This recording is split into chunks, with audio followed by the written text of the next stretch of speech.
stood out among other faculty members at the time. And then when I came to join UCF, there were so wonderful moments at first when he really helped me rise to the occasion so many times. I actually remember how he was helping me putting binders together when I was going out for tenure. That was when we were actually doing physical binders to send to readers. And we were in an old building in Research Park. So sitting in the kitchen, and Mark was very, very specific about how he wanted my binders to look like. And I thought, Mark, these are my binders. And he said, no, you have to be consistent, and you have to be specific, and all of your binders should look alike. So I actually remember his voice when he was teaching me how to choose a particular color and how to cut paper. And specificity and consistency are the things that he really respected in everything he did, in his teaching, in his acting, in his directing. There were so many wonderful gifts that Mark offered to me. I remember I directed Picnic by William Inge. I don't think I knew how to direct. I had no idea. That was one of my earlier productions. And Mark came to rehearsal. I actually asked him to come to rehearsal. And he was always brutally honest. If he didn't like something or something wasn't really clear to him, he would tell me right away. And he said, Julia, I don't understand what the arc of this play is. And what if you reverse the order? What if you have the actors play the second part of the play first, and then the first part of the play second, and you'll see what actually happens and how characters change and what shifts they are that they need to discover. That was such a wonderful lesson that Mark taught me. And there were so many other lessons that he taught me in rehearsal hall, in the hallway of old building in Research Park, or a new building in PAC, or at Bar Louie, or Applebee's. In my role as the artistic director, I got to know different Mark, who was very demanding of his colleagues. He would call me sometimes at night and say, things are not working the way I want them to be working. And so we had long conversations, and things had to be fixed because that's what Mark wanted. My last exchange with Mark was just a few weeks ago. We talked about his summer directing and his fall directing, and he was creative and full of ideas and full of dreams. Mark leaves a remarkable legacy, and the memories will always stay with us, with me, his voice, his laughter, his sarcasm, his kindness, his jokes. Thank you, Mark, for your friendship, for your inspiration, and for your love. Thank you, Julia. Now that I'm getting choked up, it reminds me that I need to remind everybody that we have a couple of representatives here from the Counseling and Psychological Services team who are available to us. They are listed as co-hosts. Their names are Haile Sposato and Dr. Tamara Walden. They're going to be available for people to pop into breakout rooms if you need to at any point during the evening. Just need to step away, have a chat with someone, especially for our current students and recent grads, but they're open there for everybody. So I just wanted to give everybody a reminder in case you need to do that. I may need to as well. Thank you, Julia. I love you. Our next speaker is Michael Dritto, an alumni who's speaking on behalf of a group of alumni. Thank you. Thank you guys for inviting me to speak. Right off the bat, I hope that my internet connection is strong enough and I don't freeze in the middle of this, because that would be awkward. yeah, when I sat down to think about what I was going to say today, I just sort of pictured Mark in the back of my head saying, you know, words, words, words.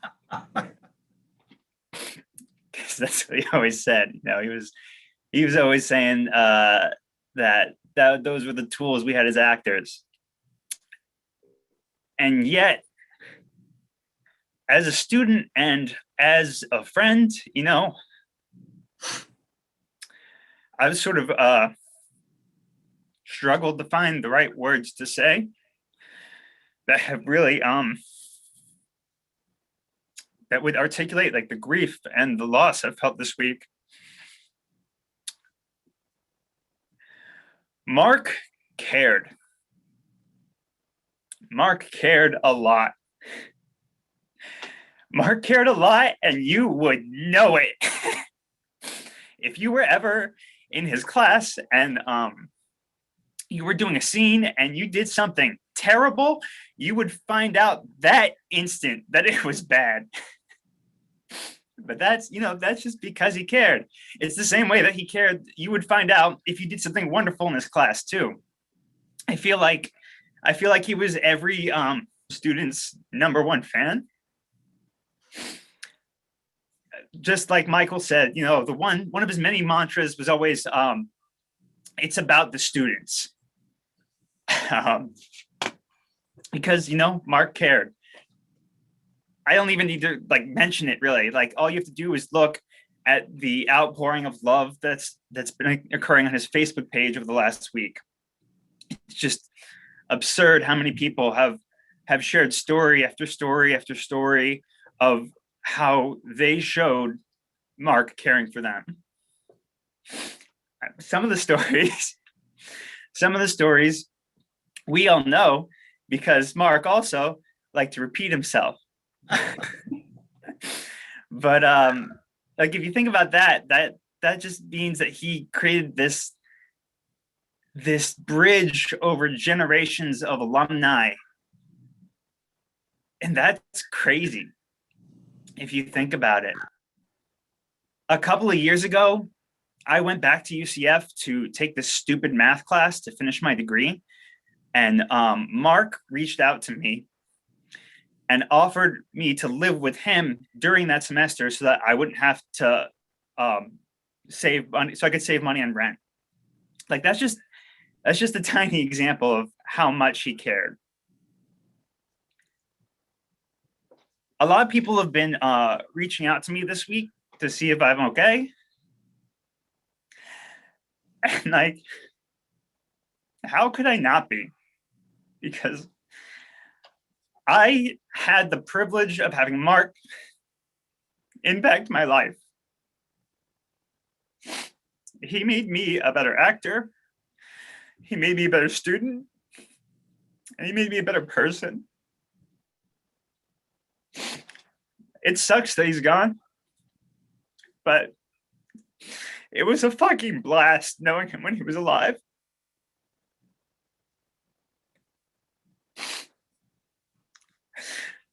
Mark, you were one of damn few. I love you, buddy. Thank you.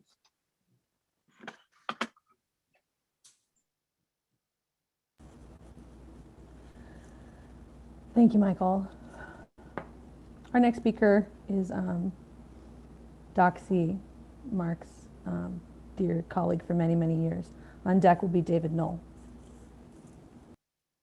Thank you, Amanda. Hi, everyone. There may be some of you who don't know who I am, but I was the former chair artistic director. When at that time we were called UCF Conservatory Theater. And during my tenure there, I had the opportunity and the good fortune and the pleasure to hire so many of the outstanding and wonderful faculty who I now see lovingly before me. And the U.S. students have had the good fortune to be able to study and work with.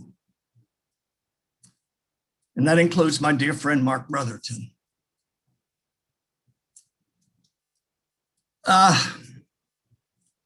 When I was trying to think of what to say tonight, and I'm really, after just listening to Michael and looking at all the pictures, it's just so much going through my head and my heart. But I sort of thought that maybe you might enjoy finding out, how did I come to know Mark? And how did Mark end up being at UCF? Well, once upon a time in a kingdom far, far away. No. One day after giving a speech at a breakfast and a speech at a luncheon and speaking to potential donors all afternoon, I finally had the opportunity that I could grab a drink with some of the Theater Guild people who had been with me most of the day. And since we were already in Oviedo, we went to this little, I guess you could call it a restaurant on the side of the road that was named Toucan Willie's. And we'd been there before, and so some people really there, and particularly the owner, he knew who we were. And we had no more got in the door, and he ran up and he grabbed me and he said, "You have got to meet this new waiter that I've hired. He's an actor." After the day I had just had, the last thing that I wanted to do, particularly at Toucan Willie's, was to meet an actor. I mean, a waiter who imagined that he might be an actor. But this boss of Mark was determined that we were going to meet Mark and he was going to talk to us. And so he arranged for him to be the person taking care of our table. So he serves us our drinks and our tuna bits. Tuna bits, by the way, were Toucan Willie's signature hors d'oeuvre for cocktails. So anyway, in an effort to be polite, I asked him, where did he get his training?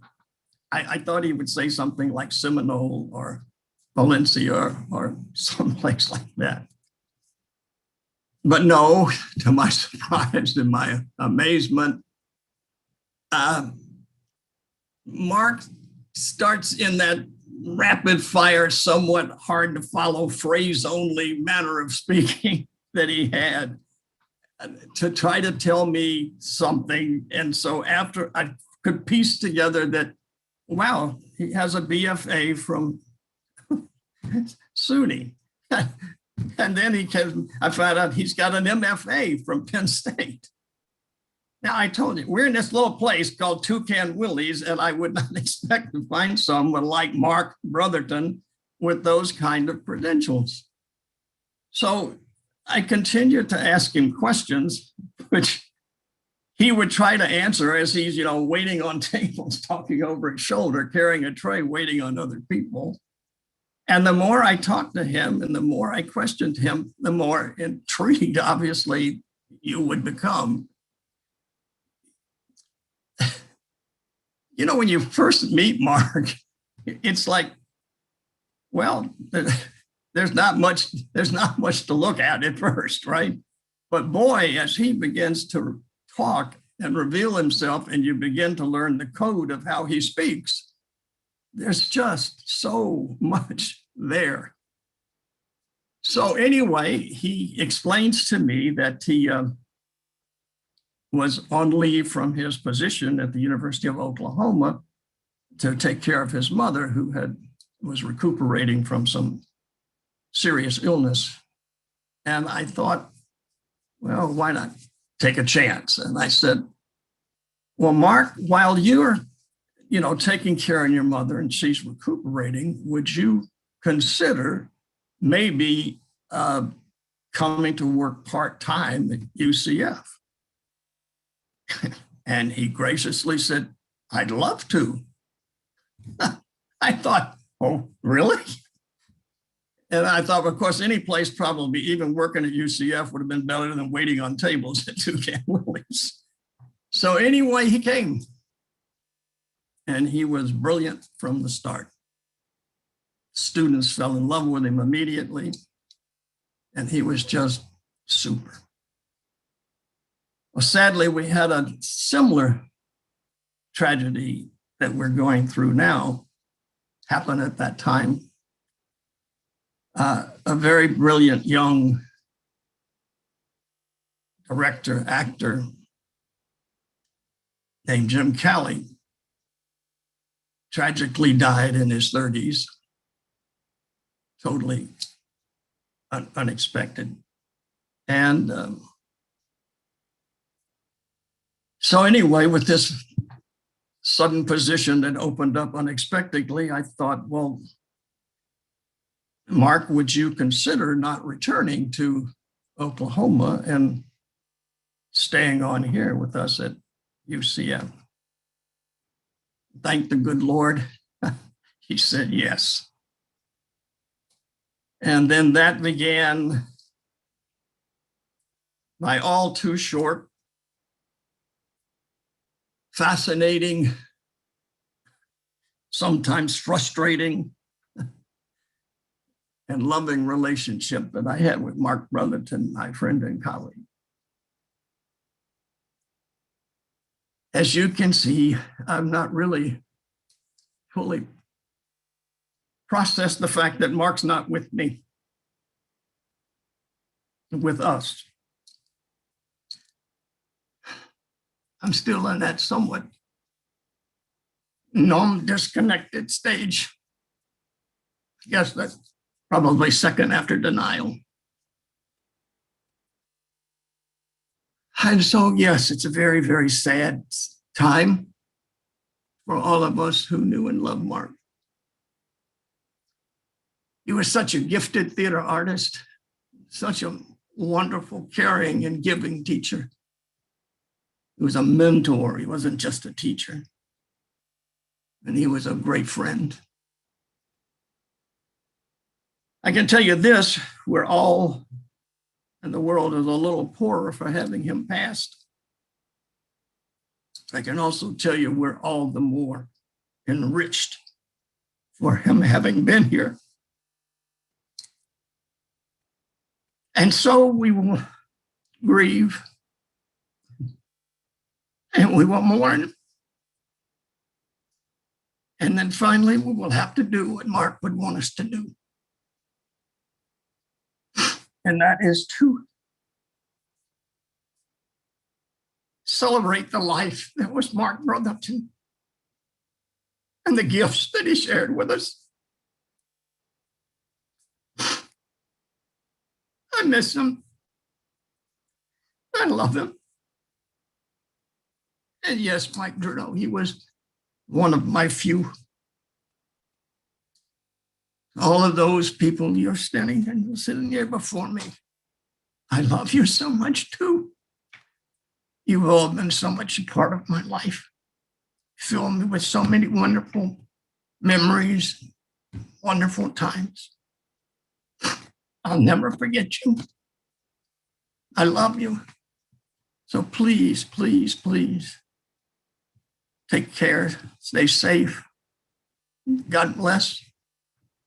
Thanks for listening to the ramblings of an old man.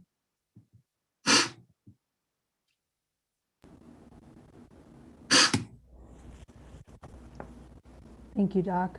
We love you. Doc, if you can see the chat, everybody's sending you a lot of love, sir. Thank you so much. We're going to hear next from David Nell, and then after David, we're going to hear from Mark's very own sister, Donna. Thank you, Amanda, Michael, Julia, Mike Dritto, and thank you, Doc. I'll keep it very brief. My name is David Nell, MFA class of 2006. I was really lucky to see Mark January of 2019 on a random visit that I made to Orlando and had some extra time, decided to go over to the campus because I had never seen any of the new buildings or anything. And on my way to leave, Mark actually saw me, which it should have been the other way around.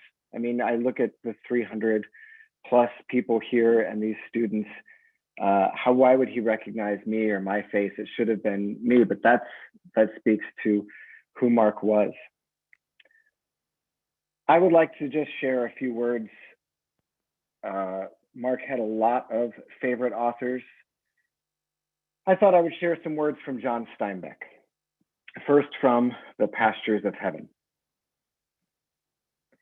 After the bare requisites to living, man wants most to leave some record of himself, a proof, perhaps, that he has really existed. He leaves his proof on wood, on stone, and on the lives of other people. This deep desire exists in everyone. Life is so unreal. I think that we seriously doubt that we exist and go on about trying to prove that we do. And finally, from John Steinbeck's East of Eden, I believe that there is one story in the world and only one. Humans are caught in their lives, in their thoughts, in their hungers and ambitions, in their avarice and cruelty, in their kindness and generosity too. Caught in a net of good and evil. There is no other story. A man, after he has brushed off the dust and the chips of his life, will have left only the hard, clean question. Was I good? Have I done well? And may I add, yes, Mark, I think you were, and I believe you did.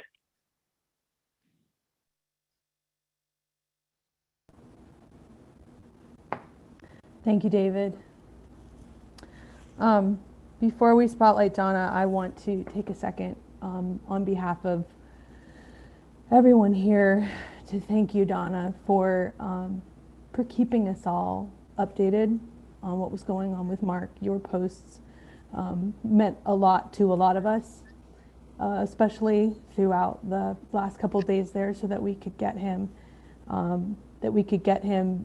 posts and messages and videos and photos, and we've all been holding you in our hearts over the past week. So we'd love to hear what you have to say, and also we want to hear about the scholarship that's possibly being set up for Mark.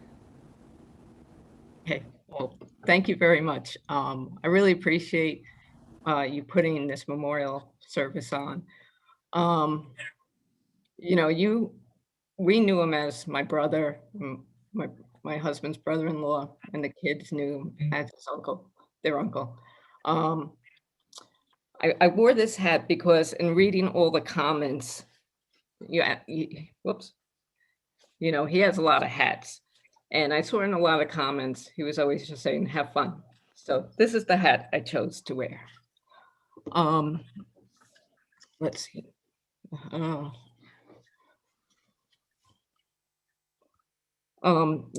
know, when he was in the hospital, he was really in a lot of pain.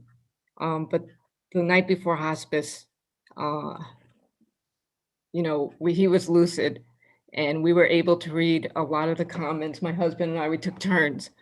And when we were struggling to pronounce some of your last names, he knew them all. He knew them all. He corrected us. Yeah, he would correct us. But he knew every one of your names. And we were just so glad that, you know, we could share that with him. And the videos, you know, we really did not realize how much he has impacted students. We are overwhelmed. I'm sitting in his apartment, and I forget what that's called when you get those shots. What? A headshot. And then I don't know if you can see up there. That's his graduation from high school. So what I'd like to do, I mean, he's touched so many lives that I would like to honor his memory and establish a scholarship for him. And in reading all the posts and everything, I think all his students are going to make this world a better place. You know, it's just wonderful. I know he was getting really frustrated with the way the world was going. It's like so divided. And to read all your comments, I know his students are going to make this world a better place. And I really appreciate, I thank you for loving my brother so much. Thank you. Thank you, Donna. We're going to bring Stephen Risco in for a moment to talk about the scholarship that's being set up in Mark's name and where alumni that are interested can donate. Thank you, Donna. Hi, everyone. If you feel moved to donate in Mark's name, I just wanted to give you some instructions on how to do so. In the chat, I'm going to share a link out to our announcement that has the information if you want to read it. But all you need to do is go to our UCF Foundation giving page. It is www.ucffoundation.org/give now.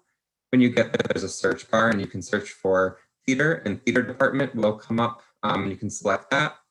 And once you do that, you'll see below it, there's a spot to add a tribute and you can select in memory of and put Mark's name in there. And then we'll know when we receive that, we'll know that it is a tribute on Mark's behalf.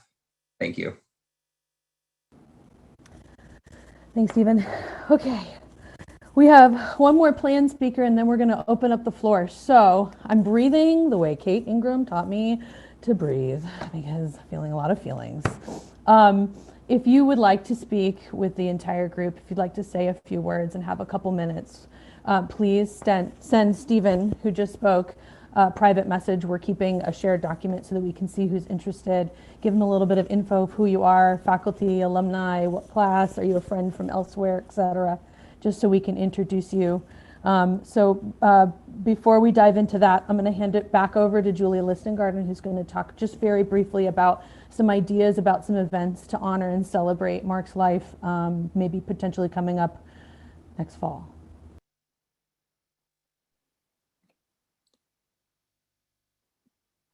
Hi again. One of the last conversations I had with Mark was about his directing in his fall semester.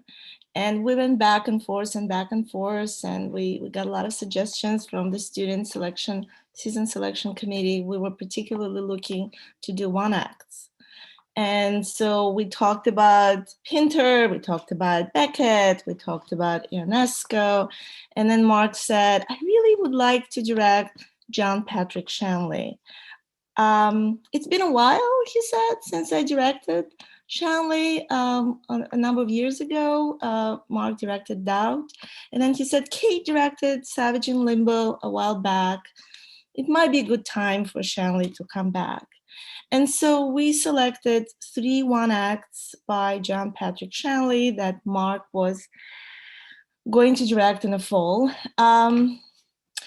So the idea that I'd like to share with you is that we will keep the selection in our season to honor Mark, to honor his memory. And it will be our collective tribute to Mark. So it will be collectively directed by several faculty members. So we haven't decided yet. It's still in the works. But the production will take place in November.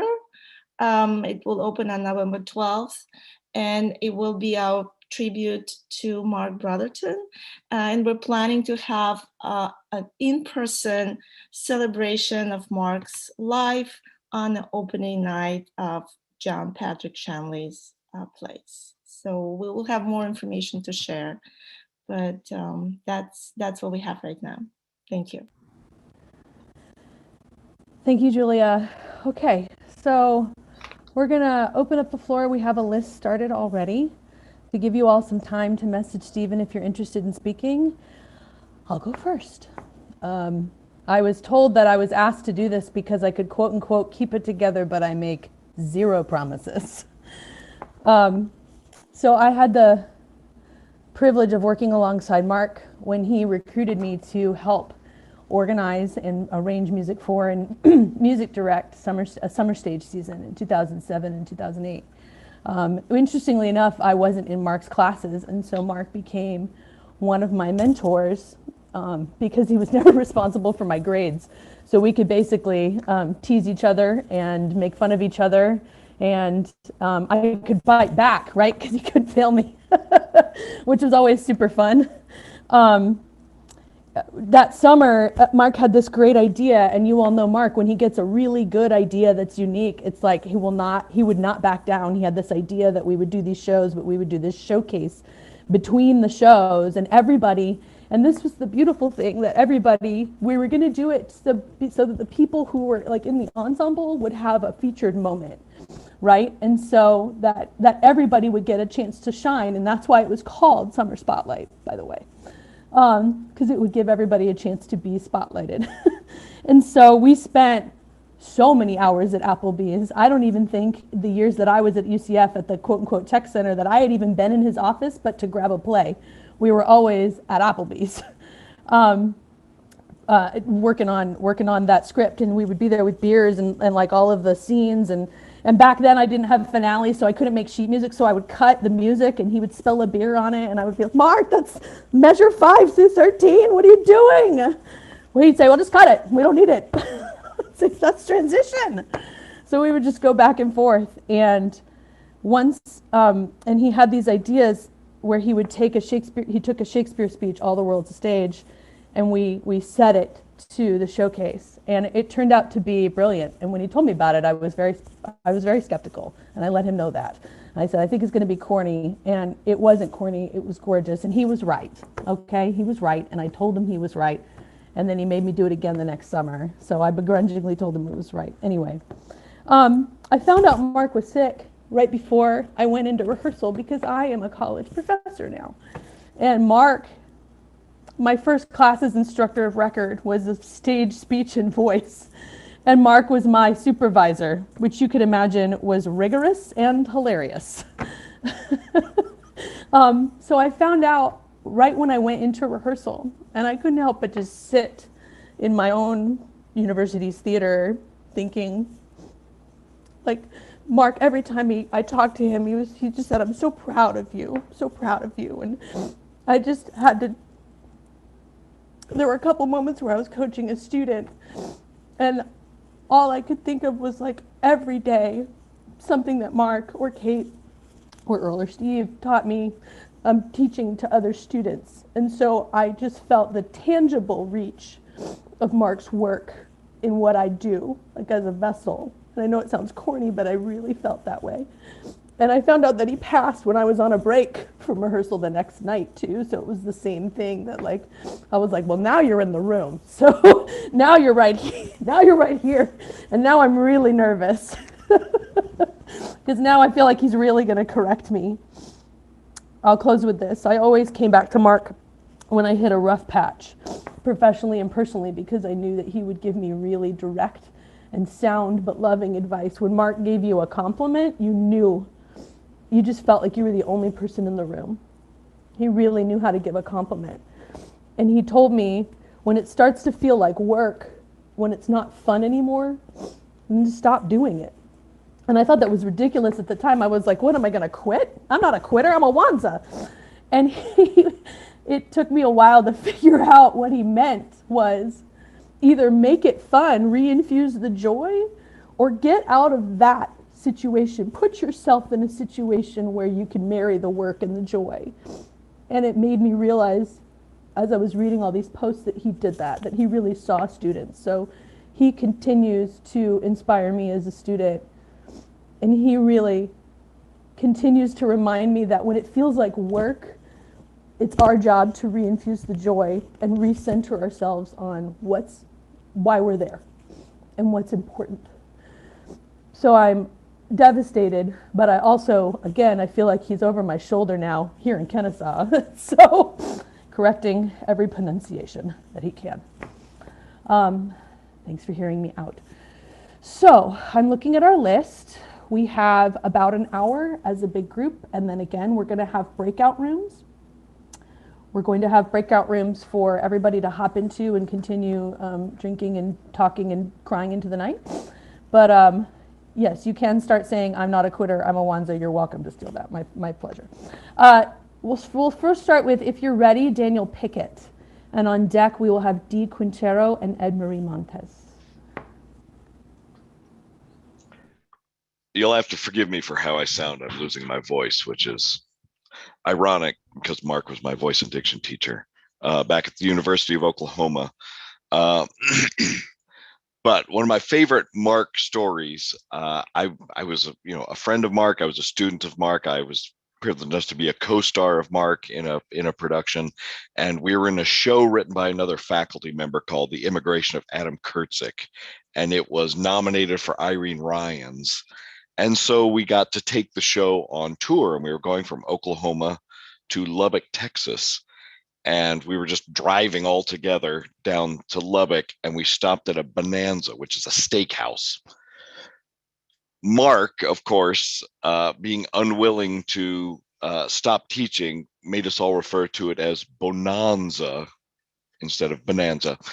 And we were eating, and it was over, and we, this was one of University of Oklahoma. It was one of Mark's first kind of teaching gigs, and we were looking at him, and he went over to the ice cream machine, and it was like he had never seen one before, and he just stood there trying to figure out how to use it, and he would just kind of touch it, and then nothing would happen, and then he'd step back and he'd let a kid come by and do it.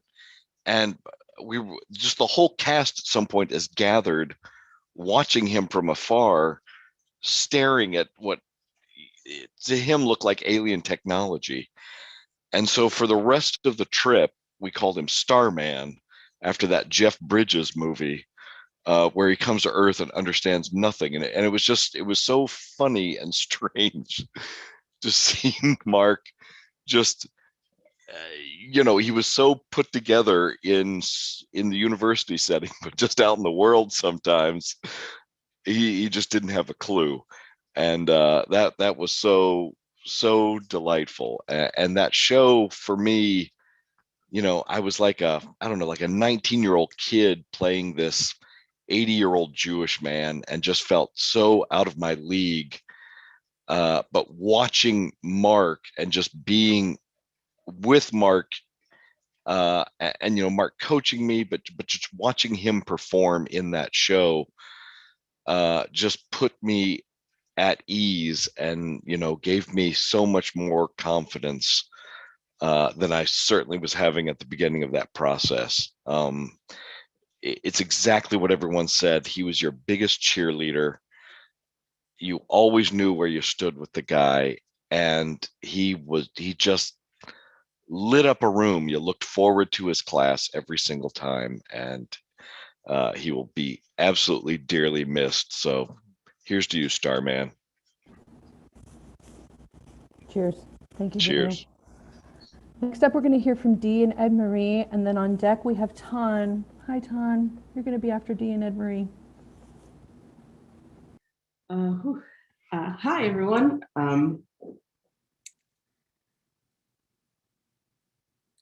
What a guy, right?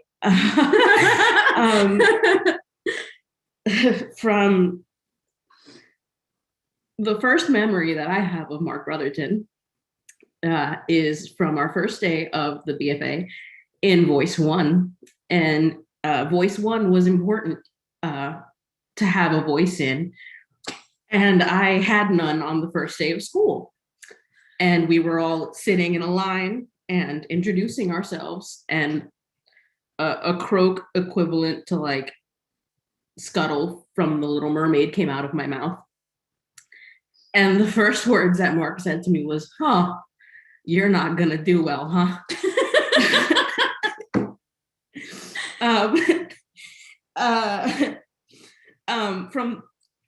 From there,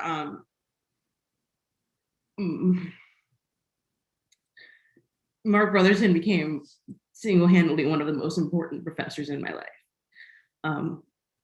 And up through senior year, we did not get along my senior year quite a bit.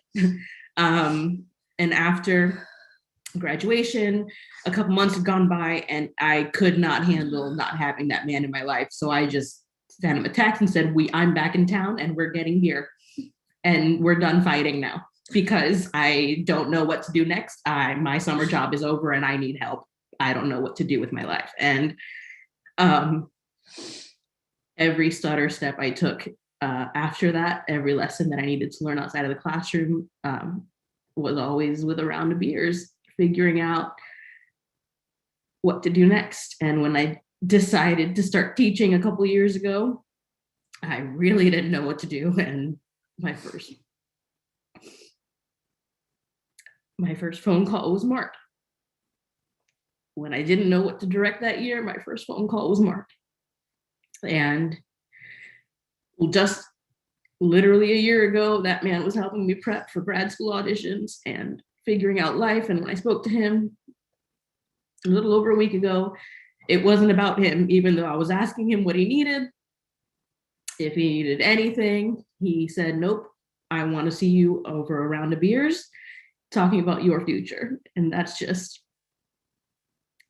who he was. And I'm sure that he is openly laughing at how much we are openly weeping at over him. He hates this. Probably just judging all of us with the most colorful of language, just because what the fuck? What the fuck? No, another round of beer. But yeah. Yeah, there's not a whole lot to say that hasn't already been said. But we've spent a lot of time, her and I, this weekend, and a couple of other people we've reached out to and spoken to about Mark, and just about how we were really lucky. I was like, how lucky were we to have had him as a friend and as a mentor, to have been directed by him or acted alongside him, and remembering all of the lessons that he spoke on. Like, so many times in class, he would say, angry is the boring choice, or in a relationship, one will always love more than the other, so love more, don't love less. Or there were so many things, and they were also applicable in life, and talking about the human condition. And I didn't understand that as a college student. I was like, you're right. As an actor, I'm angry, but I'm angry because I'm either hurt or I'm whatever. Like, as an adult, he was talking to a lot of deeper things. And yeah, we were just very lucky. And I think about him. I mean, we had beers, I don't know, before COVID. We were supposed to have beers before everything shut down, and we had beers a couple months before all like that. A month before, like a maybe. month before. And I think about him every time I talk about auditioning. I did a workshop on auditioning at one of my old middle school. He was having alumni come in and talk about things we had learned, and the entire class period that I had was all things that I learned from Mark. I would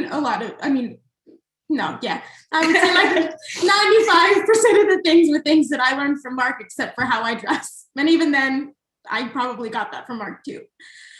I think about him every time I say the word horror or the word God. And every time I hear Liquid You, and anytime somebody talks about Shakespeare, I picture Mark at 8 a.m. dancing to the intro of playing Shakespeare. It was the best thing we could watch at 8 o'clock in the morning for Mark. And that was, yep. So everything is said, and we all love Mark very, very much, and he would absolutely hate this, and I love that he would hate it.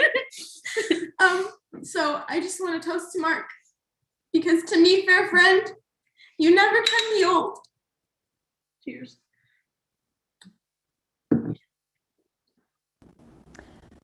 Thank you both. We're gonna hear from Tan, and then after Tan, Ryan, I believe you have a special video to share, so Stephen is gonna make you a co-host in the meantime. Tan, are you ready?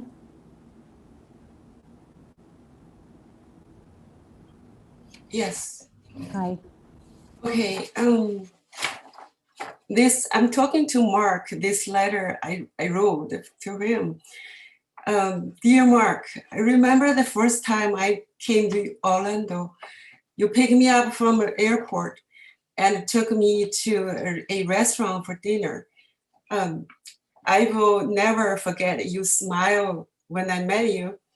That sweet smile made me not nervous. You recommended a chicken dish, so I trust you. I ordered it. The dish came huge. I couldn't finish it. It's just too much. And you said, you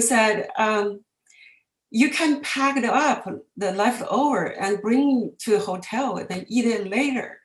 I felt very awkward. I said, okay, I'm just thinking like I came for a job interview. It's not just for food. So I didn't do it, even though as I wanted. I thought I just don't want to do that.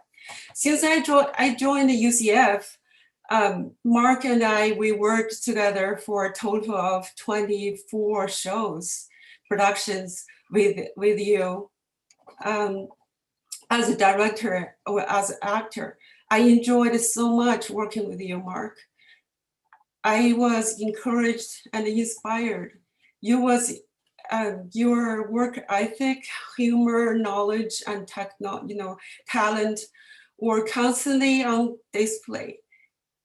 You brought certainty. You know exactly what you wanted while showing care and respect to others.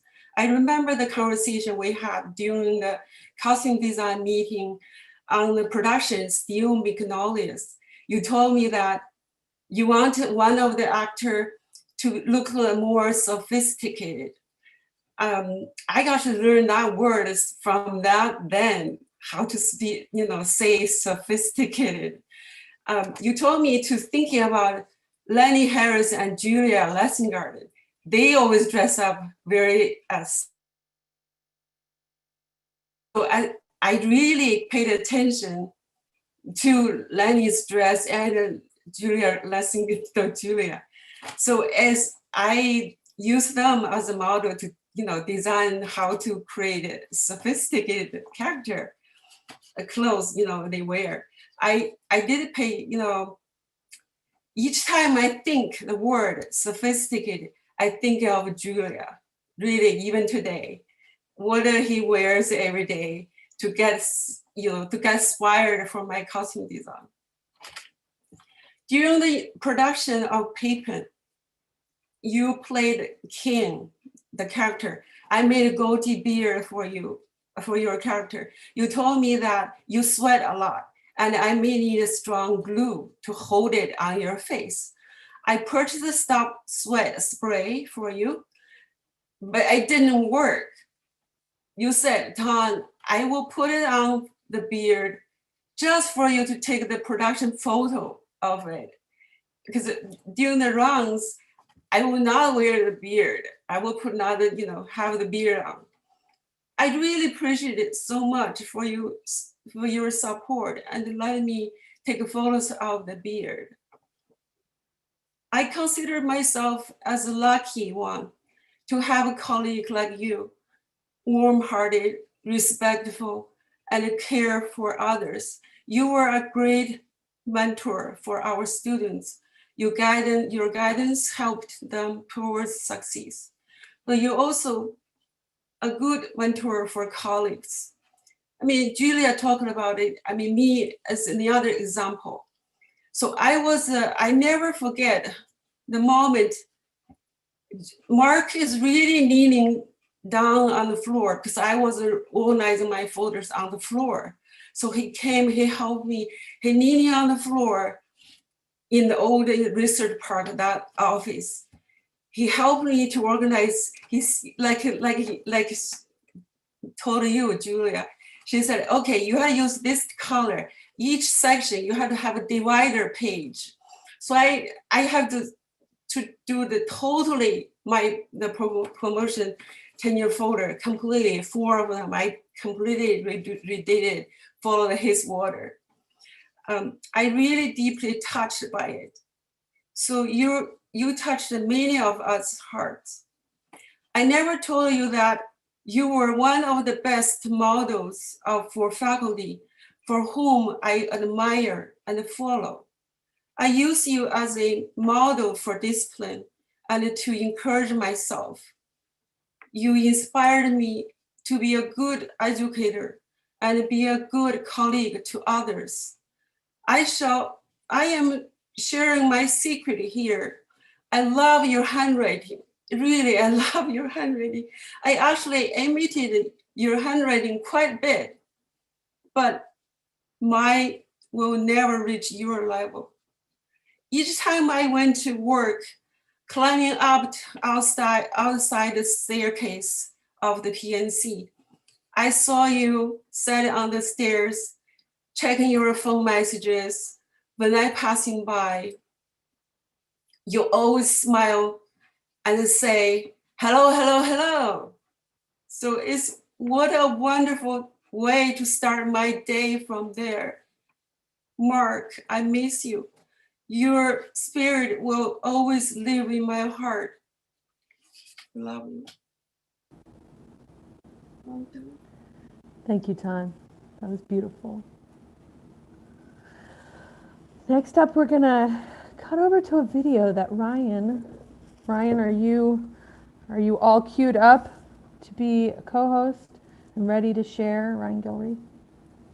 I think so. Am I a co-host? Oh, you have a good mic. Goodness. Okay. I hope so. Let's double check. You are, Ryan. Okay, great. Thank you. So, when Mark was in the hospital, I just wanted to say this is a video that a couple of us just got together to try to cheer him up. So we tried to splice it together for tonight in his memory.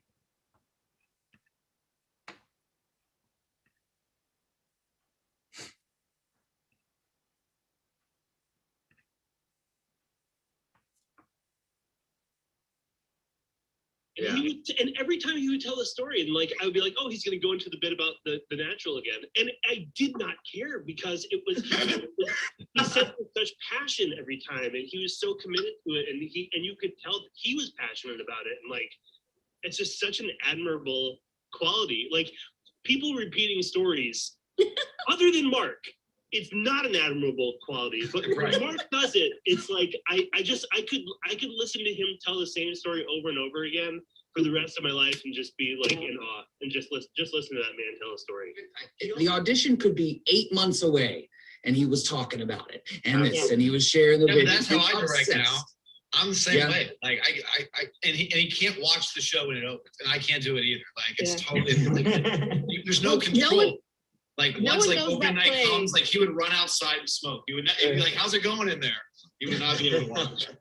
He would be pacing. I remember working in the box office. You'd just be pacing. I understand. But no one knew that show better than Mark. Mark knew those shows better than the playwright did. Yep. And I have actually never seen that since. Yeah. And it's fucking amazing. Yeah, that sense of urgency too. That sense of excitement is contagious. And his passion for it, you were on board with it. It bled over to you too. When you're on board with it, a direction from Mark where you're like, hey, I don't get this, and he would be like, just take back from the part and then just go. And you're like, yep, I got it.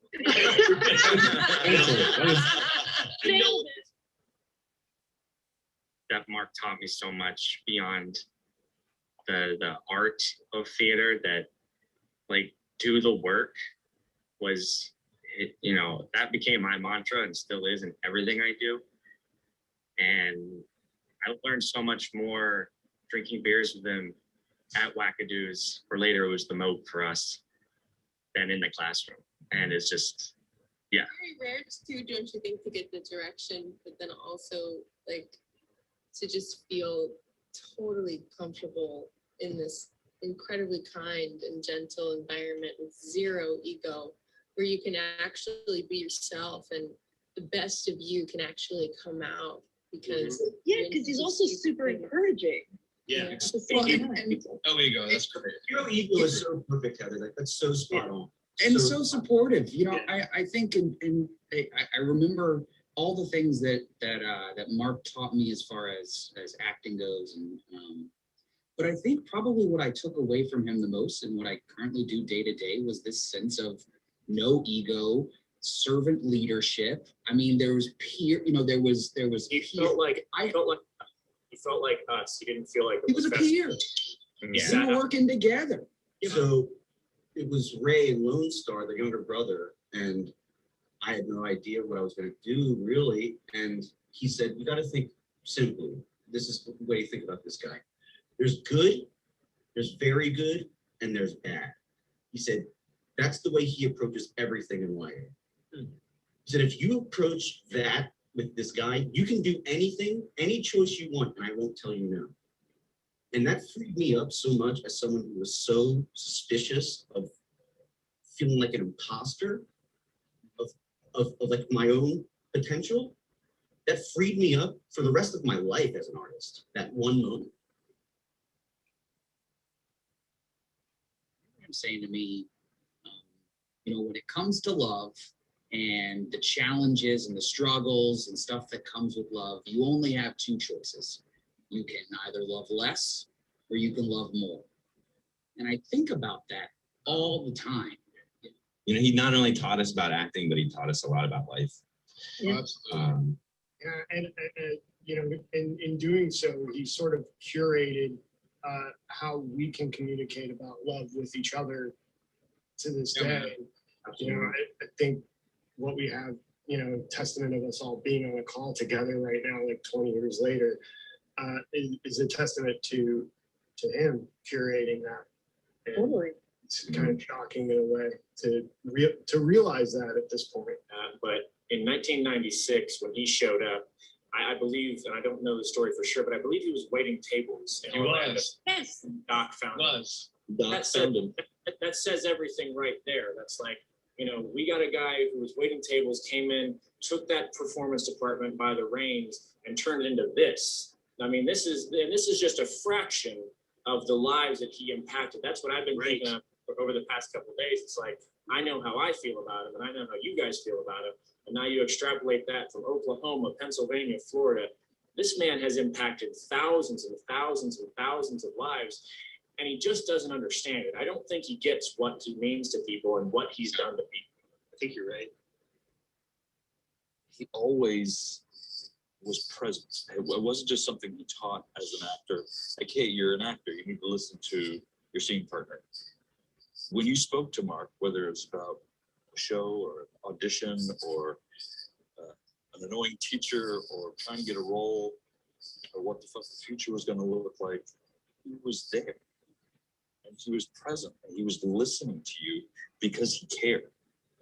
And I have very few people in my life who do that, who just listen because they care, not because they have to, not because they're being paid to, not because they're waiting for their turn to talk, but because he fucking cared. And that's something that I get to pass on to my kids. So it's not just like the hundreds of lives, thousands of lives he's affected through his teaching and the shows he's directed and the shows he's acted in, but all those people that go out and do the good things that Mark taught them. It's thousands of more people, thousands of more people.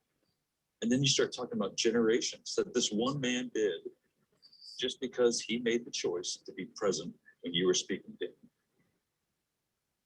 And he cared about you.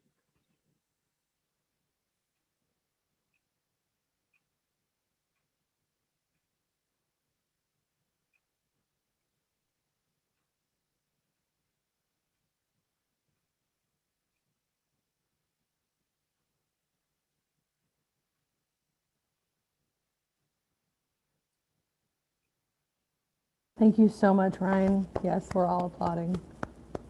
Soon applause. That was beautiful. And thank you for sharing that. We know that you all made that to send to Mark directly as a private thing. And thank you for sharing that with us and opening that up for all of us to see, because a lot of those words resonate with all of us, and sharing that was, I think, really important for a lot of us. Thank you. Okay, next we have Kyla Lambert, and on deck, Will Sipple. These are two current students. So we have a great list going here of people from all sorts of graduation years and throughout the years of Mark's influence. So let's hear from a couple current students. Kyla, are you there?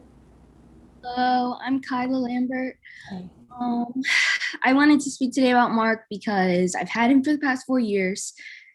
And it wasn't until, I would say, COVID hit that we got super close. And I would wake up to voicemails from him and text to him. And what happened was he's in charge of the exit critique. And I'm someone who has had a lot of difficulty with finishing that assignment. And every email I got from Mark about it was full of love. And he made sure he was going to dedicate his time to me. The past couple months, I have known he's been sick, and he has constantly put it behind, no matter how much I told him to put himself first, put his health first. He would make time to Zoom with me, no matter how he felt, no matter how sick he was. He cared, and for my internship, I chose to interview him. And we had a very nice phone call. He was on his patio smoking a cigarette and enjoying his day. And I had a couple questions for him, and I didn't know that was going to be our last conversation. It was 2 weeks before we heard about him being in the hospital. I didn't know that was going to be the last time I talked to him. But I wanted to share some of the quotes and comments that he had, because he wanted, even though I interviewed him about him, he only had things to say about his students. And some questions I asked him was about his life as an educator. And some advice he said he wished he could share with everyone is that you have more time than you think, and that you have so much time. And he said he loved every moment of his life. He said, learn as much as you can about the business, keep acting and put in the work, because no matter where you end up, the fact that you put in the work will be the most that you're proud about. I asked him if he could speak to himself, his younger self, what would he say to himself? And he said he would tell himself that everyone has talent and everyone can do the work and everyone has the ability. He said he wishes he knew how much he could believe and how much he has learned from the students. I said if his younger self could speak to him now, what do you think he would say? And he said he would be most proud that he stuck with it and he loved his craft from the beginning to the end. And that he dedicated his life to what he loved the most.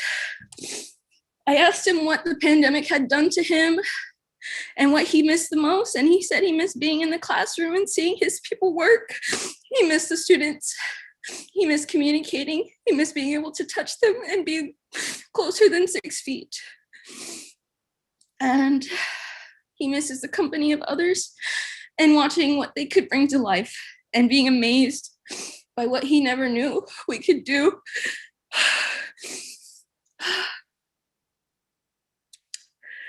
I didn't realize that phone call was going to be so short. I didn't realize he would have all his answers.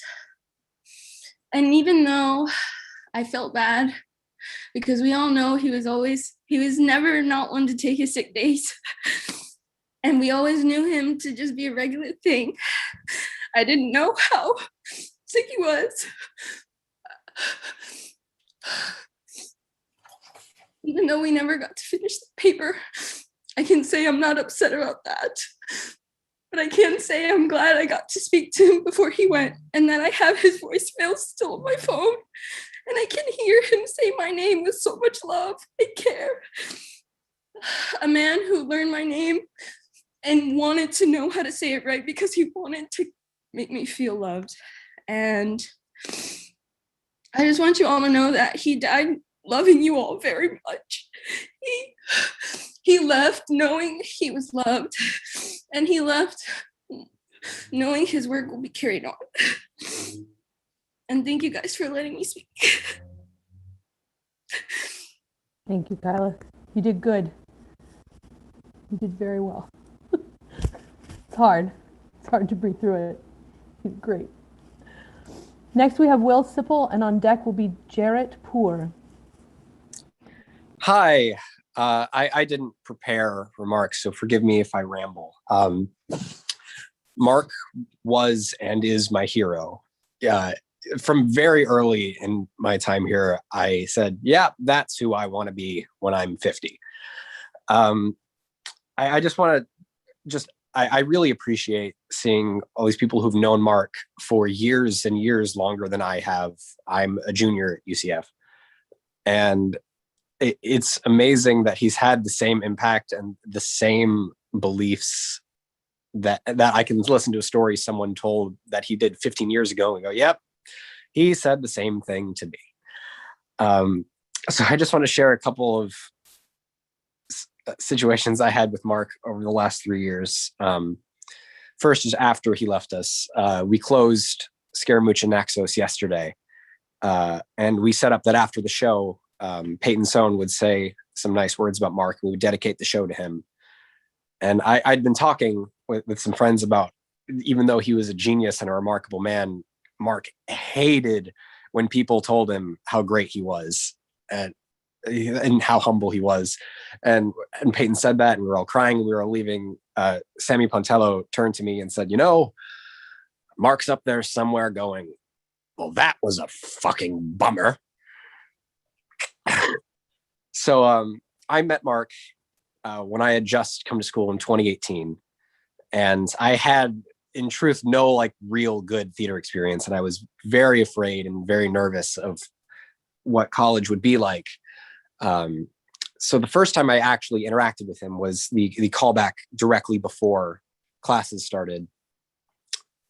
And there was a group amassed of people who've been there for years talking amongst each other. And I took a seat far away and said, I will wait for my time at this audition. I don't know how I got, and I will go on not being cast. And Mark noticed me sitting there and pulled his way from the crowd and went, Will, yes, I remember your audition. It was really cool. Excited to see what you do in this callback.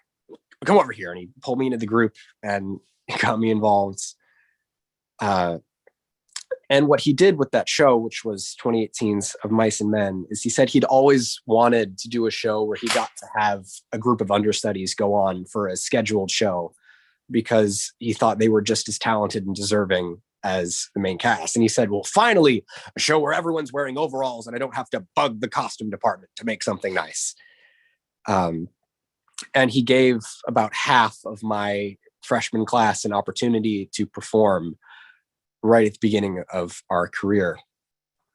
And around that time, my friend Chris Hancock in my class was doing a monologue for us that was about a teacher who was very important to that character.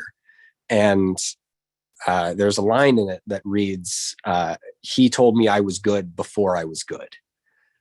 And I've always talked about that is the thesis of my feelings about Mark, that if ever, I only recently am deserving of any praise for what I've done.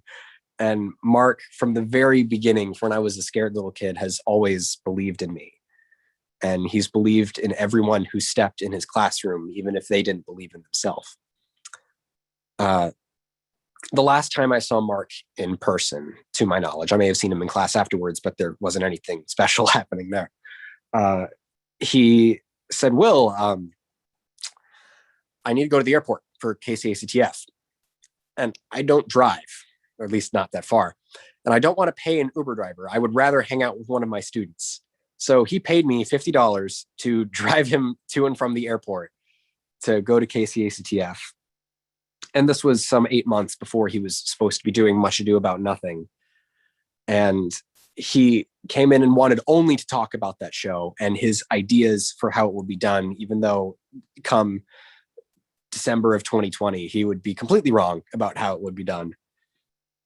And the remarkable thing about him is he was an accomplished person. He went out doing everything he wanted to do, but he was always excited to work and always excited to learn something new, even when he was supposed to be the teacher. And even as late 2020 on and we all hated Zoom, he was like, this is kind of cool. We can make Shakespeare work in this.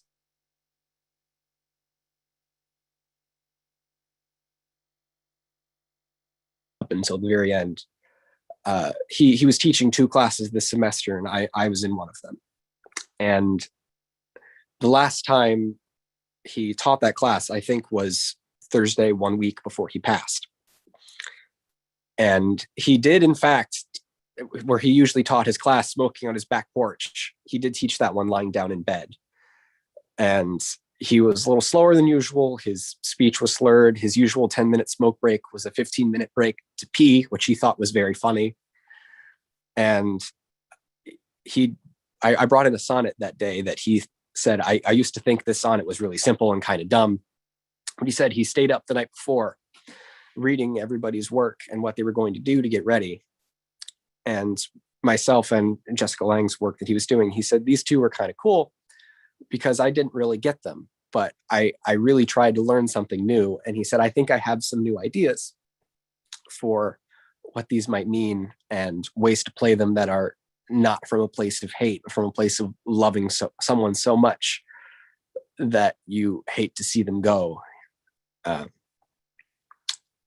I don't have a strong ending. I miss Mark. He was my teacher and he was my friend. And I think he accomplished everything he needed to. He left this world with his arc complete. I'm not sad that he's gone, really. I think whatever he's off doing in his next world of magic is much more interesting than this lame planet we live on. I think that the grief that we're sharing is in that so many of us loved this man and wanted more time with him. And I really wish that I could have shared a beer with him since I turned 21 during COVID. But I miss him. I love him. And thank you, everybody, for being here to share. Thank you, Will. Next up will be Jarrett Poor. I just want to let you all know we have 20 people who want to speak before 9:30. So I'm going to be sending you gentle reminders in the chat of a 30-second warning. I'm just going to simply use my raised hand feature as a visual notification that you should come to a close. We want to give everybody a chance to close with respect. So next up is Jarrett Poor, and on deck is Parker Slaybaugh. Jarrett? Well, that's perfect because the first words Mark Brotherton ever spoke to me was, "What the fuck is that?" and "Get out of here," because I was in a dialect session for Arcadia, and I guess I had impressed him with my dialect. But I was so scared because I thought he actually wanted me to get the fuck out of there. But I'll keep it very brief. I've been searching around papers. You know, the man loved to give out papers. He didn't do digital anything. I've got copies of monologues for days. I even have papers from Kate with coffee stains on it still and all that. But I'll keep it really brief. There was a monologue from a playwright that he always pushed on me, Patty Chayefsky. And I've been reading his works for the past couple of days, and I feel like I know Mark a lot better now. But the one monologue he always had me do for everything, KCACTF, auditions, classes, whatever, was from a movie named Marty. And I have a bunch of notes on it, but the one note at the bottom that I wrote down specifically because it was Mark that said it was, always choose love. It's easy to choose anything else, but to love and to love hard is the strongest choice. And I try to put that into everything I do. And with that being said, who the fuck am I? Get out of here. Love you, Mark. Thank you, Jarrett. Jarrett made it under the 2-minute time, so you get the award for the stage manager not having to even call thank you. That was awesome. Thank you, Jarrett. That was wonderful. Parker is next, followed by Ryan Koch. Hi, everyone. This is rough for all of us. I feel like in order to get through this in 2 minutes, I'm gonna have to talk like Mark and somehow kind of speak really fast to get my point across, but I'll do it with love. Actually, I'm gonna go outside and have a cigarette and act like Mark and just really speak eloquently and refined. And I'm looking at you all because I feel like that single view is weird to look at myself talking. I have 2 quotes here from Alan Bennett's The History Boys, which is a play I saw early in life, and it spoke words to me, but only until I had class with Mark did it become real. Before I do that, shout out to all the classes, class of 22, and everyone whose experiences with him now maybe seem incomplete or unfulfilled. But know that no matter how much time you had with him, you are way more ever so complete for having that time with them. And I think that's something that all of us share with him. He was my first acting teacher, which then he had to go help his mom, I believe, which was then replaced by Tad Ingram. And they both had similar things to say. And I was like, these crazy people. And then I realized, wait, they're brilliant, crazy people. And all of us in our own sense are crazy people. And to own that and to cherish that is something I will never take for granted ever again. And so thank you for giving me that. This first quote is something I see Mark in all the time. It's the best moments in reading are when you come across something, a thought, a feeling, a way of looking at things that you'd thought special, particular to you. And here it is set down by someone else, a person you've never met, maybe even someone long dead. And it's as if a hand has come out and taken yours. And every project I work on moving forward, from then on, I see Mark. And no matter who the author was, I imagine Mark going, up, let me read it. Okay, Parker, here's what we do.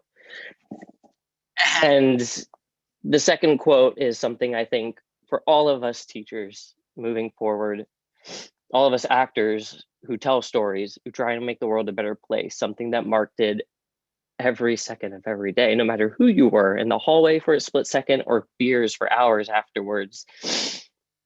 To all you teachers out there who are watching this, thank you. Pass the parcel. That's sometimes all you can do. Take it, feel it, and pass it on.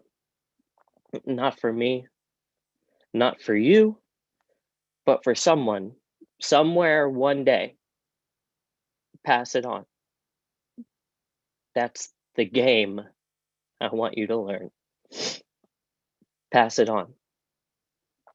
So thank you, Mark. I think you've done a damn good job at doing that.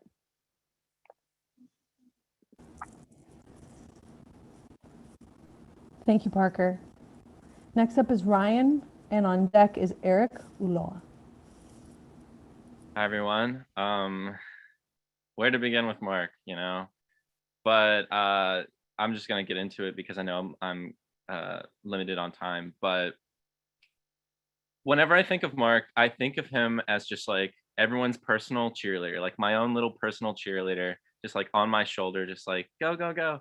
And the reason, like one of the big reasons that I am of that mindset is because when he directed me in Gentleman's Guide, and that was like one of my dream shows and one of my dream roles. And during one of our rehearsals, it was just me, Esmeralda, and Carissa. It was the 3 of us, and he was just trying to figure out what he was going to do with the big show-stopping "I've decided to marry you" number. And he was like, I don't know. I keep looking at it, and I think we have to copy the Broadway. So he puts it up on the screen, and he's like, all right, just figure it out. And we just stumble our way blindly through it. And at the end of it, he just looks at us in awe and just goes, "That was fucking amazing." And to think that we would feel so insecure and lost during that process, just for him to just be there at the end, to be like, to just give us this big bear hug of support and praise, is just what really does it for me when I think about Mark. And thinking about him and his life and how many people he's touched really eases a lot of my anxieties about life and about death, mortality, and all of that. Because I can just look at him and see how content he was with everything that's happened. And that really means a lot to me. And I hope to even capture even a little bit of the magic he captured in his life. Thank you. Thank you, Ryan. Next up, we have Eric, and on deck is Abby Jaros. Hi, everyone. It's amazing to see so many of your faces. It really, like, the last couple days has been, I realize that social media is the worst place to be during these things, because it's a constant reminder of such a sadness, and something you didn't think was going to knock down so many points within you. And so the last 2 days, I've not logged into anything. And logging onto this was my first interaction kind of with social media. And it was just a heart leap after heart leap at seeing your faces. And there are so many of you I don't know, which means that I will be 40 by the end of this year. So that's but it's so amazing to watch the continuity of what we all received at UCF way back then, when things were called wackadoos. There was oh, sorry, this thing just flipped on me. Am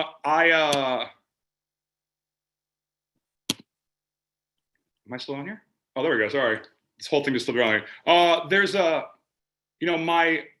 my whole UCF journey started with Mark by the simple fact that I was at my audition and had a few other schools I auditioned to, but that night I saw Anything Goes. And after I saw it, that was it. I was like, I need to be here where they make this and where they do this. This is what I need to be a part of. So of course it was an instant yes right away.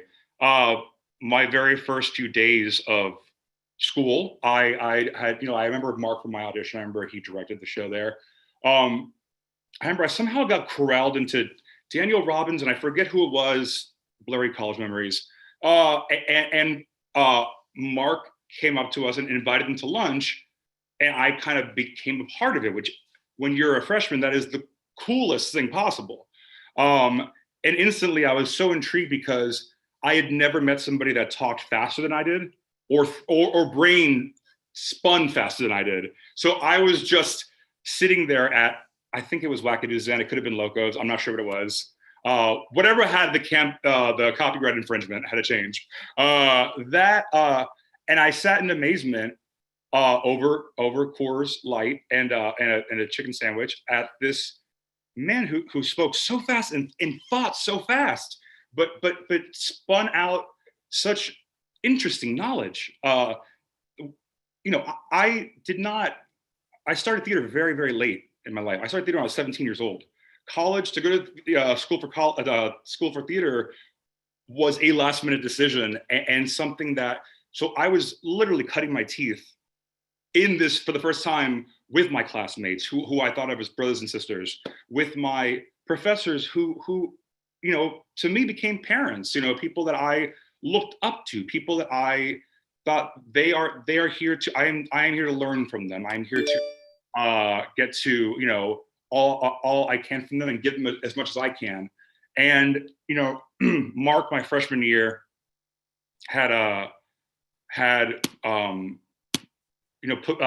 cast me in Anything Goes, and I still don't know, not Anything Goes, sorry, Crazy for You.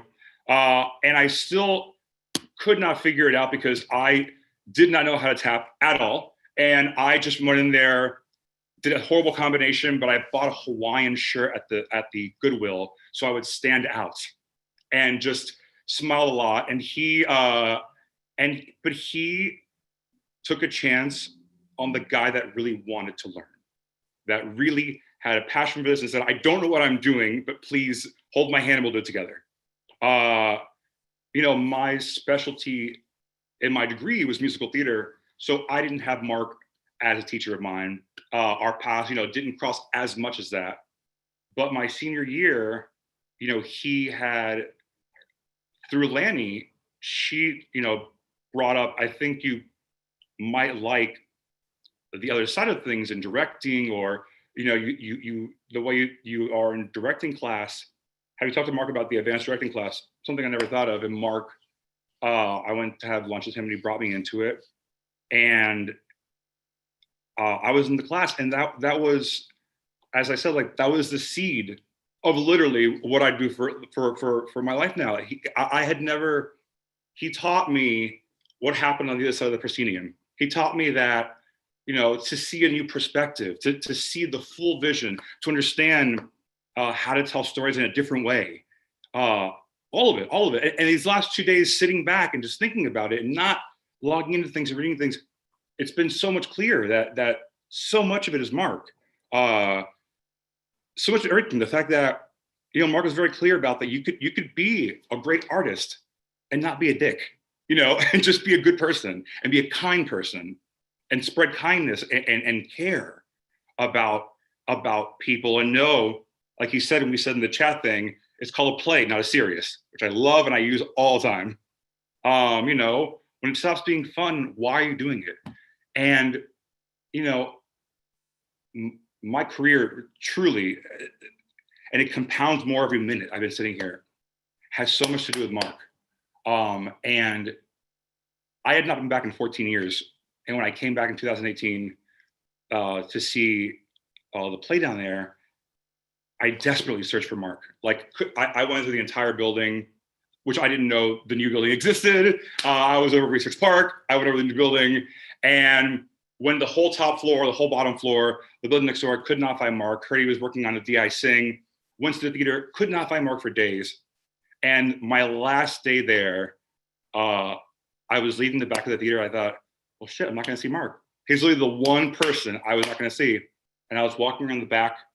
I went out the back loading dock and walked around, and out pops Mark for a cigarette break.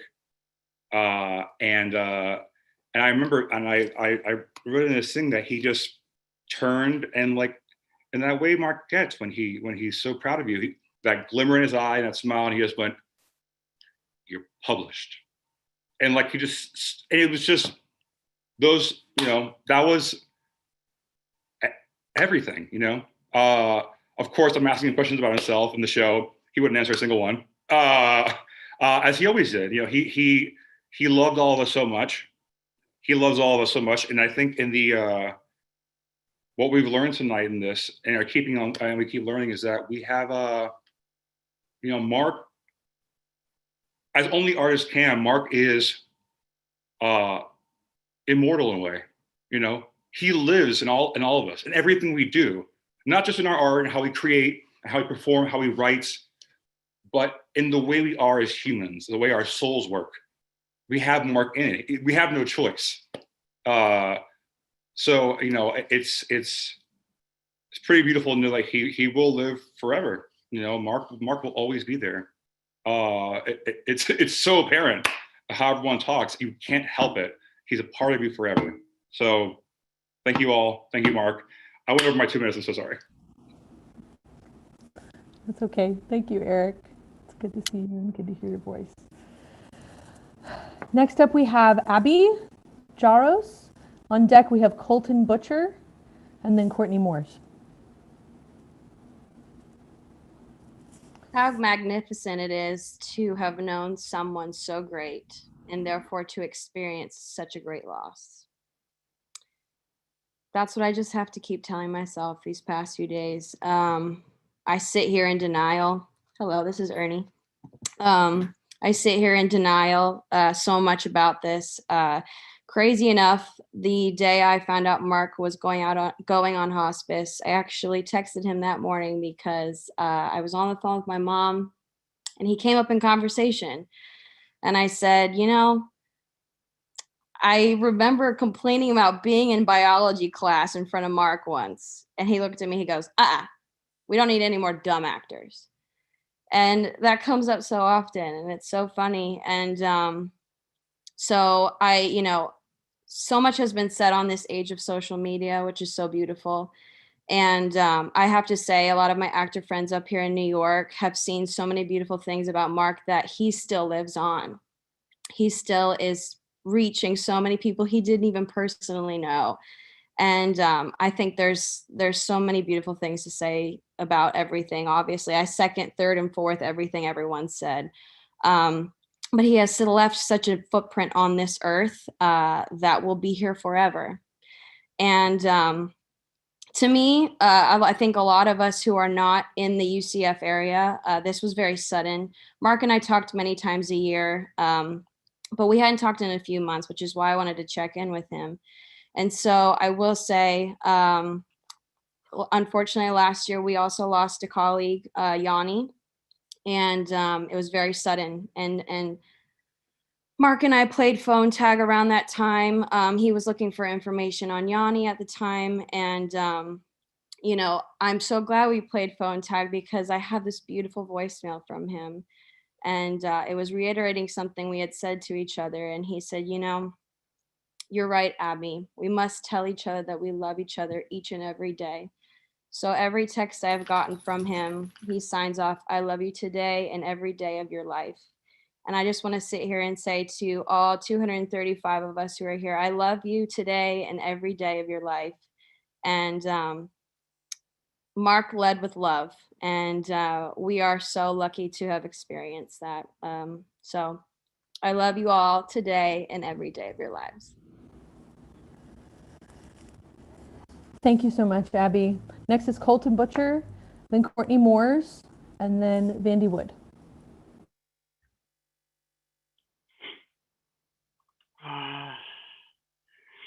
Hi, everyone.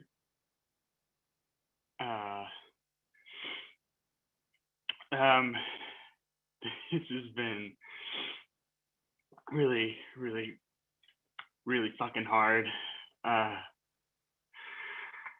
Mark was a great teacher. I think we all know that. But he was such a good friend for me. I wanted to leave my first year. I didn't feel like I belonged. I felt so much less than everyone else. I was overwhelmed by the talent I saw around me, and I did not feel like I had anything to offer. And I told teachers that I was thinking of leaving, and they all were like, well, you should rethink about it. It's a good training. You're good. You're going to be okay. But he's the only one that he just told me to meet at fucking Applebee's. And I thought it was crazy. It seemed like a weird thing for a teacher to do. And he sat me there and just went over how the program couldn't lose me, which was, I didn't even think about it that way. And from that moment on,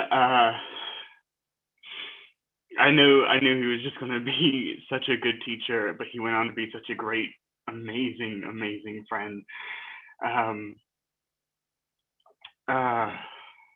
What's been really wonderful and something that has kept me positive in all of this is seeing everyone's thoughts about him and how much that he affected them, because I got to hear the stories from his end.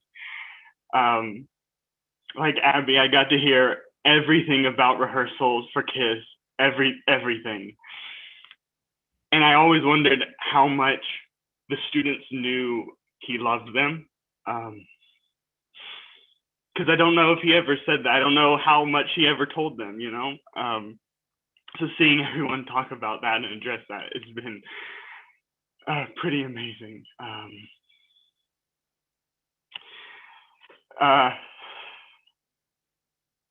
Sorry.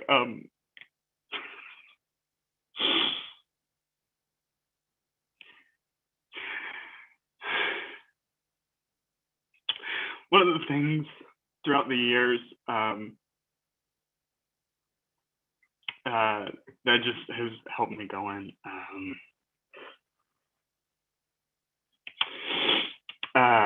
is just his support in everything, even if it was something I didn't care about, even if it was something I played off as no big deal. He was always like, no, but you fucking did it. But you did it. Doesn't matter how small, it doesn't matter how much you don't care about it, you did it, and that's what matters. On top of also, he was a stubborn bastard. One of my favorite stories, another one that I love about him, that side of him is I took him to the hospital. This was back in 2018, and it was supposed to be pretty quick, but it got to be pretty long. It was taking up the whole day, and he felt really bad about it. And right at the end, he was like, "Hey, you know, the way that we get out of here is if I pee in this jar. That's all I gotta do. They're just waiting for me to pee in this jar. So why don't you go to the bathroom, take the jar with you, and you fill it up and bring it back, and then I'll wait a couple minutes, and then I'll go to the bathroom with the jar and like hide it, and come back and say, hey, look, I filled it up. We can go." I said, "No, I don't think that's how that works." And he's like, no, we're getting out of here and you got to do it. And I said, "No, Mark, I think you got to, I don't think I can do that. They might know." And he's like, "No, you got to do it." We thought about that for a while, whether or not I should pee in his pee jar for him. But instead we ended up watching short films. Anyway, I love him dearly. This is the first big loss that I've ever had in my life, and it is so hard to fucking deal with. But it makes it easier knowing that everyone else is loving him, and I have this incredible support group that I wouldn't have if he didn't take me to Applebee's back in 2013. Thank you. Thank you. Thank you so much, Colton. Okay, we have a few more speakers from the list. We're going to hear from Courtney Moores and Vandy Wood, and we're going to close out our time as a group together with Kate Ingram. But the breakout rooms, I'll talk about the breakout room process and which ones are available and how that'll all go, and those will be open for another hour. So without further ado, let's hear from Courtney Moores. Oh, Amanda. You're welcome, Courtney. I love you. You're welcome. I'm going to keep this short, knowing that Vandy and Kate are following me because, God, I need to hear from them. Man, Mark was a huge force in my life, as he was in so many. And this has been really cathartic tonight to hear all of you and feel like I know all of you. I'll share a few memories I have. I think Mike Petty's on this call. In my freshman year, we were partners for ACTF, and we didn't have cars, so we rode our bikes to rehearsal with Mark in the mornings for our scenes, and he'd call us at like 8 a.m. because it was the only time we could all rehearse, because he taught all day, we were in class all day, then rehearsal at night. So Petty and I would pull up to the trailer on our bikes, and Mark would laugh at us and call us nerds. But, you know, it's like we were there at 8 a.m. to do the work. That's who Mark was. That's what he instilled in us. He was so precise and passionate in his work, and he passed that on to all of us. And then my sophomore year, he directed me in Noises Off, and he couldn't pick an Irene Ryan nominee. He couldn't do it. That's who Mark was. He loved the whole cast. He was never going to pick somebody. So he put our names in a hat, and he pulled my name out of the hat. Or somebody pulled my name out of the hat. I don't know. And then I went on and I freaking won the thing in DC because he pulled my name out of a hat and coached me to win. It had so little to do with me, and it had so much to do with Mark. And everyone talks about him, you know, smoking. He couldn't watch the shows. he told me at the Kennedy Center, I don't think I'm going to watch you. I'll be in the doorway. I'll be in the back. I'll be out in the lobby, but I don't think I can watch. And he's the reason. He's the reason for all of it. My 21st birthday was brought to me by Doc C and Mark Brotherton. So needless to say, I don't remember my 21st birthday. And, you know, I kept in touch with Mark as much as I could when I left UCF. What else is there to say? We love him so much. Cheers to Mark, to having fun, to laughter, to bad beer with good friends, to the work, and to the love he bestowed upon us all. Cheers. Love you guys. Thanks, Courtney. Love you. She's like right up the road from me, so I'm like, oh, I can just throw this towards you. Vandy. All righty. So, Courtney, wow, I freaking miss you a lot. Damn. I think I saw you last in a crazy space in North Carolina. So I will start with saying that I first saw, well, actually, I need to start with first saying that, Doc, damn, it's good to see your face. And I have seen so many faces tonight that I haven't seen in a very long time that I really miss a lot. And you guys give me a lot of energy and it's crazy. This is a crazy space to be in.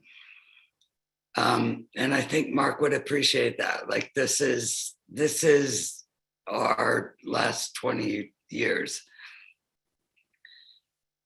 But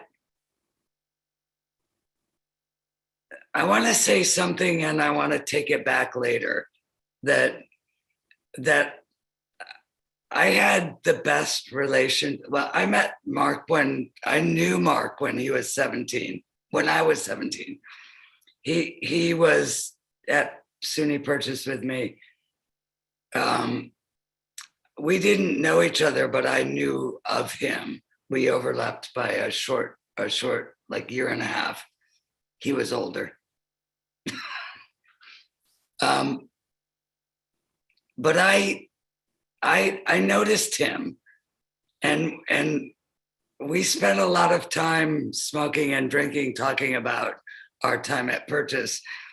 And after we reunited at UCF many years later.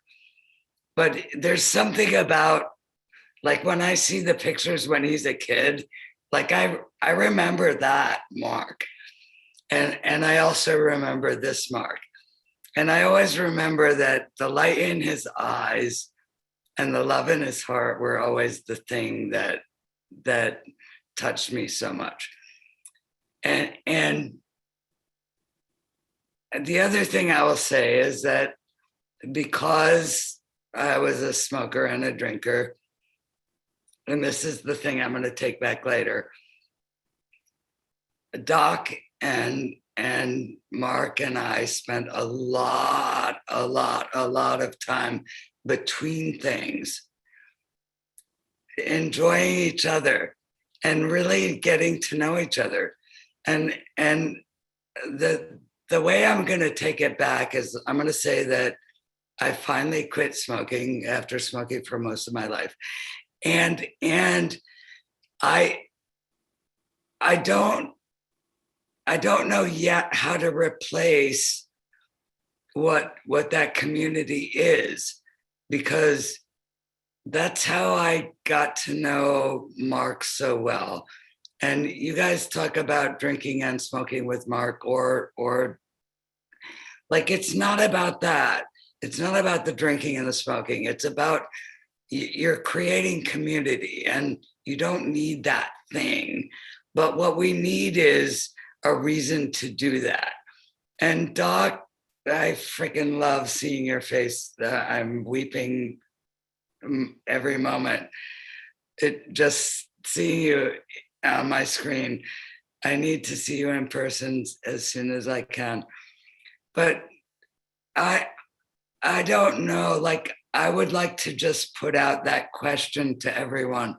Like, what is the way that we can commune without drinking and smoking? And I'm not saying we shouldn't do either. I'm just saying there's something else there that we're missing. Like, they're just stepping outside and having a chat. Like, what can we do that's not tied to the thing that used to make us come together? And I think, like, I spent huge amounts of time remembering Purchase with Mark and talking about shows with Mark and talking with Doc and Mark. I actually think that our between things time was like the highlight of my space at UCF. I think we spent hours and hours and hours together, just standing outside, communing with us and students, or in a bar with students. But we don't really need the alcohol or the cigarettes to create community. So I'm just loving this space. Like, we did it without either of those things. I mean, I know I'm drinking. I'm having a cocktail for Mark, but I also know that I could not have a cocktail and still be here supporting Mark. So I love you all. I hope I didn't go too far over my time. I love you, Andy. Thank Damn, you. I love Mark.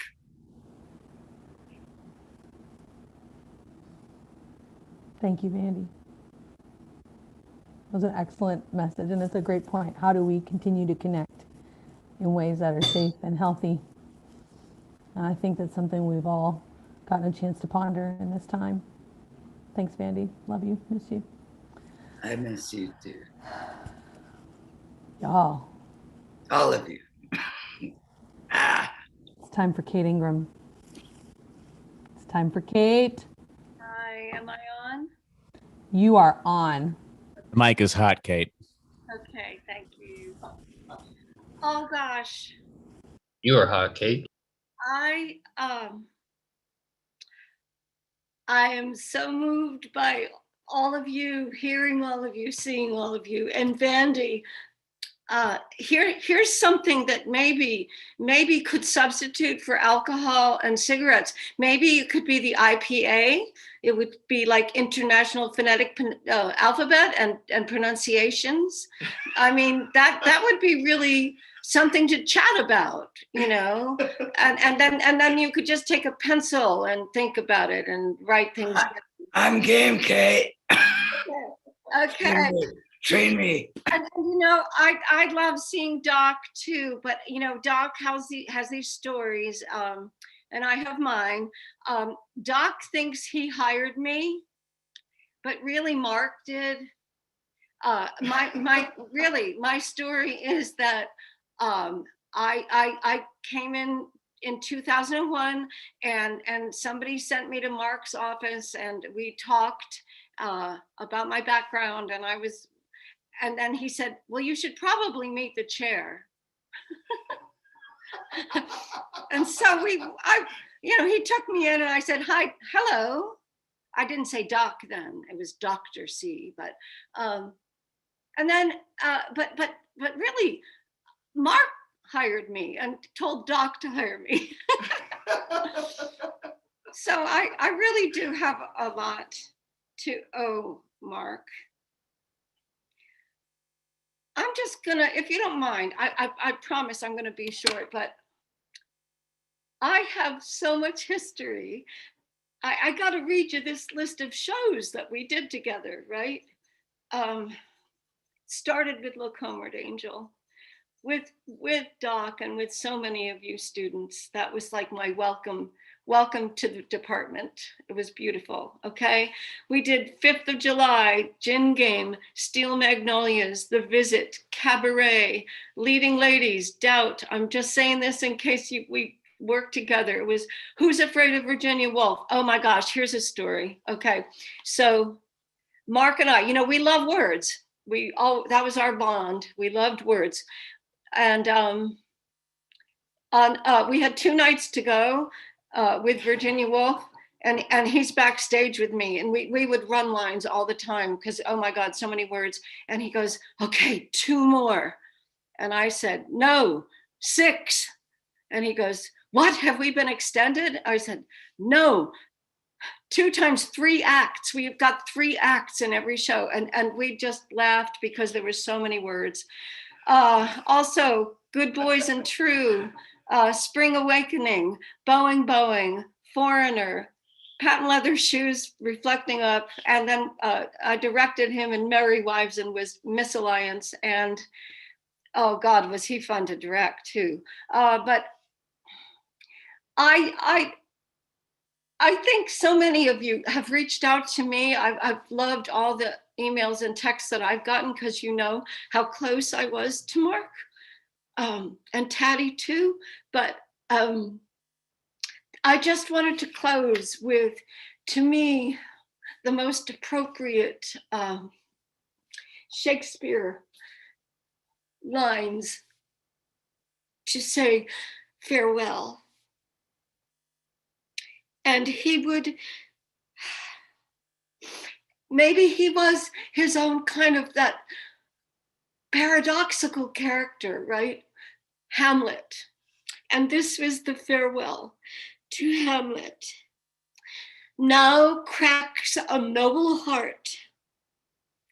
Good night, sweet prince, and flights of angels sing thee to thy rest. We will never forget you. And I love you all for loving Mark.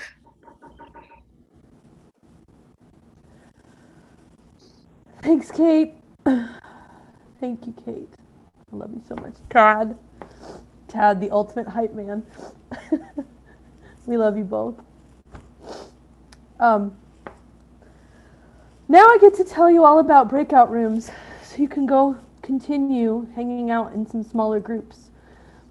These have been arranged in a couple of different ways. There's a couple different breakout rooms based on when you were here at Theater UCF as alumni, and then there's a couple of breakout rooms for like casts of plays versus musicals that Mark directed if you want to hop around from group to group and continue to share stories with the people that you know and love and miss from afar. So I'm going to read the names of these breakout rooms that are available, and they'll be open until about 10:30.